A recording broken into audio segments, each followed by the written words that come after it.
Hello guys, তো দেখতেই পাচ্ছ যেমন তেমন করে রেডি হয়ে আমি বেরিয়ে পড়েছি মামাবাড়ি যাওয়ার উদ্দেশ্যে। আসলে মামাবাড়িতে ছিল হচ্ছে দাদার বিয়ে। মা আর বোন তো আগে চলে গেছিলো, যেদিন বিয়ে ছিল সেদিন আমি গিয়েছিলাম। তো দেখো আমি একা একাই যাচ্ছি, আর আমার পাশেও কেউই ছিল না, মানে বাসটা একদম প্রায় ফাঁকাই ছিল। তো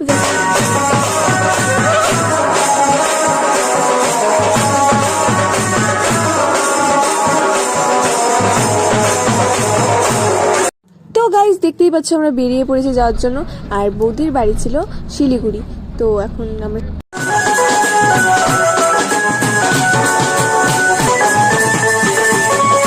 হ্যালো গাইস, এই যে আমার মামা হন স্প্রাইট খাচ্ছে আর ব্লগ বানাতে বলছে। দেখা যায় খাচ্ছে, এই নিয়ে 3 বার খাচ্ছে।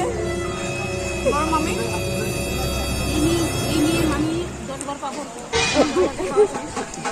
আপনার থোবড়াটুকু দেখান। লঙ্কা খাচ্ছে, আমি লেবু খাচ্ছি। তো গাইস বিয়ে হওয়ার পর আমরা যে খেতে বসে পড়েছি, আর এতটাই ভিড় ছিল যে আমি একটাও ক্লিপ নিতে পারিনি বিয়ের। তো যাই হোক, এখন আমরা আবার ফিরবো। তো আমরা এখন যাচ্ছি, তো দেখা হবে নেক্সট ব্লগে। এখনকার জন্য বাই।